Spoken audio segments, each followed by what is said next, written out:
Bienvenue, chers compatriotes. Nous venons d'apprendre une nouvelle. Il faut qu'on la partage avec vous. Hier, lors de l'émission, j'avais mentionné avec beaucoup d'insistance la présence du coordonnateur des PDDRCS là, en Ouganda, pour une mission qui nous semblait jusque-là floue.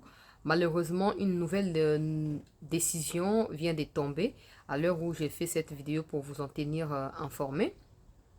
Le monsieur a été révoqué. On va certainement se poser des questions. Mais ouais, chancelier, tu nous as dit que Mouya avait dit qu'il n'y a pas eu de négociation. Pourquoi on l'a révoqué? Je vais tout vous relayer du début à la fin. Comme ça, vous allez comprendre. Après, je vais lire l'ordonnance qui a été lue à la chaîne nationale il y a quelques minutes maintenant.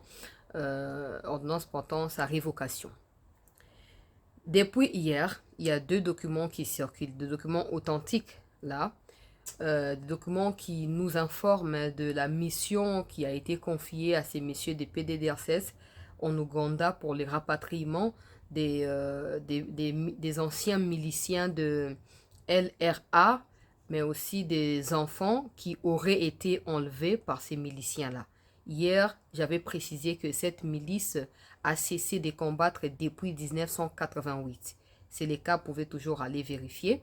Alors, comment se fait-il que nous puissions passer de cet aspect de soi-disant rapatriement des gens à une rencontre avec les Banyarwanda ou à un dialogue officieux avec les Banyarwanda sur ce que les Rwandais ont toujours demandé ou sollicité, les dialogues avec le Rwanda pour des raisons que nous ne savons pas, dialoguer sur quel sujet on ne sait pas. Mais les Rwandais ont... J'avais d'ailleurs signifié ça hier. Les Rwandais ont partagé, ont multiplié des publications, des officiels rwandais, même des comptes fictifs rwandais sur les réseaux ont multiplié des publications dans le sens à dire ou à chercher à convaincre à l'opinion congolaise qu'il y a eu dialogue avec les Banyarwanda. Et d'ailleurs, je l'ai mentionné tout à l'heure dans l'émission où sur la liste du côté du Rwanda, on mentionnait Makenga, Bisimwa, Nanga, etc. J'en ai parlé tout à l'heure où je disais que les Nanga sont des marionnettes. Ils se font placer à la, je dirais dans le haut des listes pour essayer de convaincre à l'opinion que c'est le M23, c'est une question congolaise. Donc les Nanga, tout comme les Laurent Désiré, se font manipuler, instrumentaliser par le Rwanda et par l'Ouganda. Alors, par rapport à cela, depuis hier jusqu'à maintenant, il y a des gens qui continuent à en parler. Ouais, ils nous ont menti, ils ont dialogué, tout ça. La question qui me traverse directement à l'esprit après avoir suivi l'ordonnance de la révocation, c'est: les autorités voulaient que la question reste secrète ou qu'est-ce qui s'est passé? Il faut noter ici que le monsieur s'est rendu en Ouganda. À l'heure où nous parlons là, il est encore en Ouganda. Il n'est pas de retour au pays. Selon lui, selon ses explications qu'il a fournies à sa hiérarchie, c'est qu'il était là-bas dans le cadre de la mission que j'ai précitée ici, des rapatriements des anciens miliciens et des enfants qui auraient été enlevés par ces miliciens-là. Donc parmi les miliciens de ces groupes qui ont combattu Museveni et d'autres régimes ougandais, il y aurait eu des Congolais. Hier, on avait critiqué ça ensemble en tant que peuple, parce que non seulement ça semble être faux, mais aussi le moment n'est pas opportun de pouvoir parler de tout ça. On n'a pas encore réussi avec la question du M23, avec d'autres groupes armés. On ne peut pas ramener encore de problèmes sur ce que nous endurons en ces moments précis. Alors, les spéculations ne se sont pas arrêtées là. Mouya hier est sorti ou a fait une sortie pour dire, je l'ai d'ailleurs capturé, hein, pour ceux qui ont supprimé, tout garder ma trace, on ne sait jamais. Mouya a fait la sortie hier, je vais vous les lire directement, pour démentir l'information selon laquelle une délégation congolaise a rencontré les Banyarwanda en Ouganda pour discuter de la question des dialogues. Le tweet de Mouya est là, je l'ai capturé depuis hier. Pour ceux qui ne le savent pas, vous pouvez toujours aller vérifier. Aucune personne n'a été mandatée par le gouvernement pour une quelconque forme de discussion avec les terroristes et RDF M23 à Kampala. Ça, c'est la déclaration de Mouya. Cette déclaration intervient juste après que les rumeurs soient répandues sur toute la toile et que ces rumeurs prêtent à confusion entre les deux camps, les Congolais qui veulent en savoir plus, qui veulent voir clair dans la situation, et les Rwandais qui cherchent à convaincre à tout le monde que oui, il y a eu des discussions en cachette. Mouya a tweeté comme pour dissiper un peu les malentendus, quoi. Alors, on s'est dit certainement que ben voilà, c'est clair maintenant, tout ça.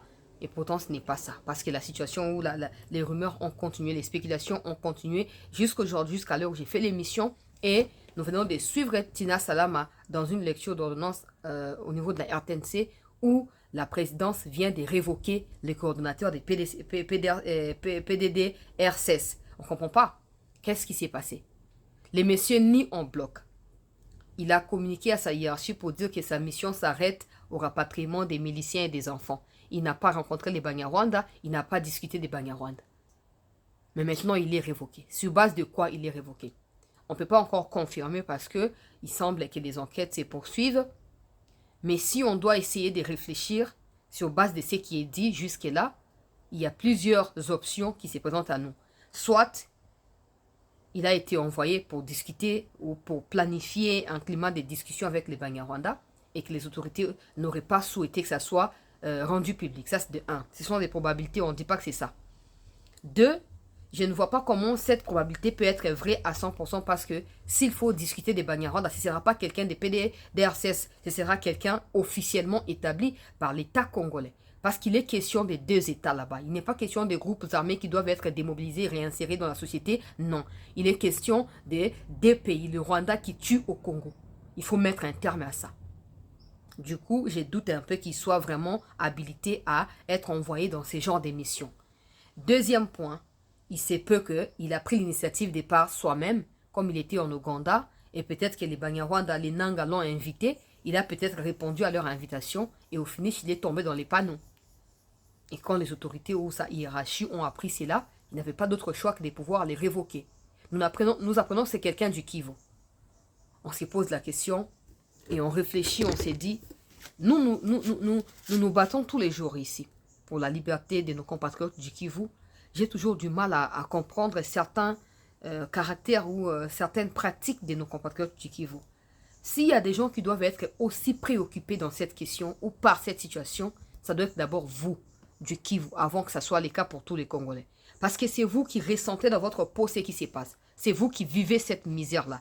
Nous pouvons en parler parce que nous voyons, nous allons dans des descentes, tout ça. Mais ça ne signifie pas que nous pouvons ressentir la même douleur que vous.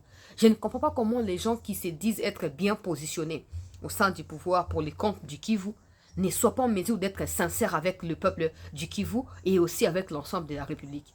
Comment ils font pour être autant dans l'amalgame, dans des mensonges, dans des histoires contre la République?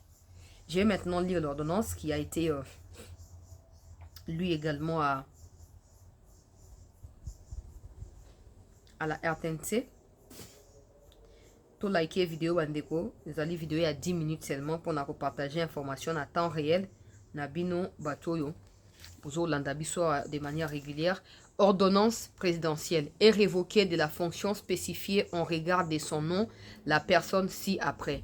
Messieurs Bahala Okuibale Loucheke Jean Bosco, coordonnateur national du programme de désarmement, démobilisation, relèvement communautaire et stabilisation.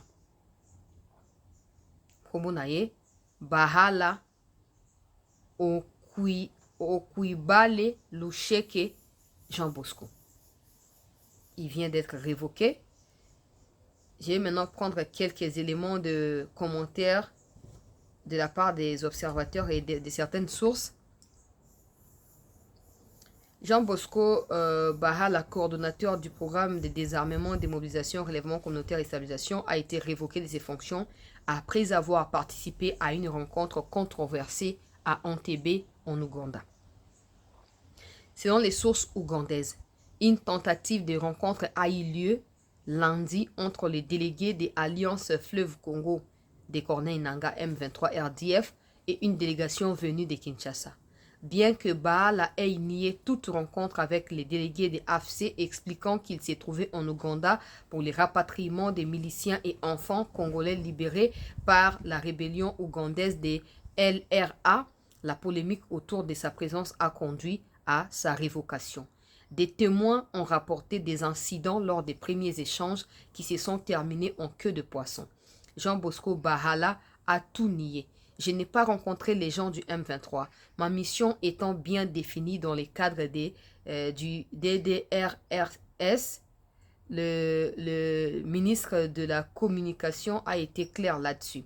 Des esprits malins ont voulu profiter de ma présence à Kampala pour salir mon image et celle du gouvernement. Déclaration ya Bahala wana yangoyo akoita ko capturer ko tia na groupe ceux qui bateau dans la posa ya ko tanga tout ça. Bozomona que c'est quand même pas clair. Quand on critique ici, les gens viennent nous dire toi tu penses être plus intelligent que Batouana, mais regardez ces genres de choses quand même, c'est pas clair. Si les messieurs n'ont pas dialogué, pourquoi on va les révoquer? Si les messieurs n'ont pas rencontré les Banyarwanda, pourquoi on va les révoquer? Qui l'a envoyé là-bas? Pour quelle mission est-il réellement allé en Ouganda? C'est comme ça que je disais, les gens de l'Ouganda et du Rwanda nous contraignent à certaines pratiques, peut-être sans qu'on les sache. Il n'y a rien qui puisse expliquer ça. Même cette mission de soi-disant rapatriement des miliciens ou des enfants, tout ce que vous voulez, dans les contextes actuels, c'est une mission inopportune. C'est une mission inopportune. L'Ouganda nous contraigne d'une manière ou d'une autre. Déjà, il y a combien d'enfants qui sont dans la malnutrition dans les Kivu? L'État ne les a pas pris en charge. Pourquoi aller chercher d'autres enfants pour rajouter? Encore qu'il faut savoir, depuis 88, des enfants qui ont été enlevés, à ces jours, ils ont quel âge? Non, mais on mélange tellement tout que ça finit par ce genre de choses. On peut dire ici que le monsieur a été révoqué parce que les Banyarwanda en parlent. Donc ça fait pression sur ceux qui dirigent avec la pression populaire du peuple congolais qui cherche à savoir la vérité. Et ils sont contraints de révoquer quelqu'un. Ce n'est pas parce que vous l'avez révoqué que vous allez étouffer la rumeur, bien au contraire. Déjà, si vous l'avez révoqué pour faute professionnelle, par exemple, il ne fallait pas les laisser d'abord en Ouganda. Il fallait attendre qu'ils reviennent au pays, les révoquer, l'arrêter.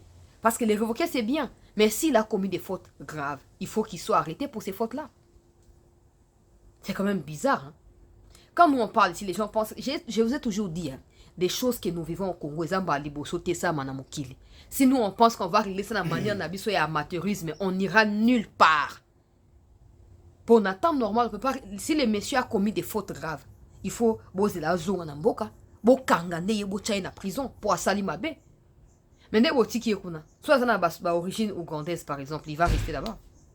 Et si ce qu'il a fait là, il a contre Congo, pour l'Ouganda, pour le Rwanda, va héberger à Tikalipuna.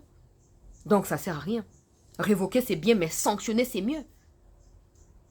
Bandeko ya Kivu, certains parmi vous, par exemple, sauté. Botika ko jouer sur des tours. Botika. Ba pesi o mission, sa mission na ndenge singeli suka nango wana. Ko dérober na mission ezali intéressante. Vous plongez toute la République dans un chaos. Na ba attitude na bino qui laisse à désirer. C'est pas intéressant. Bamusu na kati ya gouvernement, bamusu na kati ya présidence, bamusu na kati ya ba DDRC soki ba nini, bamusu na kati ya armée kaka bino eza nini. Eza nini. Bosse dénoncer entre bino, bosse dénoncer raté. Apparemment, ça vous fait plaisir de voir que des partis politiques, des ressortissants du Kivu sont impliqués dans les groupes armés. Les ressortissants du Kivu eux-mêmes sont aussi impliqués. Apparemment, ça vous fait plaisir. Bref, le monsieur a été révoqué. Pour y zoanga na bi asali lokote. Koto babi asali loko. Mouya ya loba lobaki na biso ke asali lokote, il n'y a pas eu de rencontre. C'est comme ça que quand je crache sur Mouya, vous dites oh non, ils ont ciblé. Je ne cible pas. Parce que si on tient compte de la déclaration de Mouya, c'est que les messieurs n'ont rien fait. Pourquoi il est révoqué? Pourquoi il est révoqué? C'est des questions qui n'auront peut-être pas de réponses, mais qui méritent d'être posées. Merci à tous d'avoir suivi ces 10 minutes de vidéo. Partagez-la pour Bandeko Bayebake, Makamojoko évoluer par rapport à Bitumbana, qui vous peut par rapport à la stratégie, au Esengeli, Bao, Bazon Benga, dirigeant, Basa Anini, Bayebana Kozwa. Merci, on se retrouve dans un instant pour la suite de l'actualité.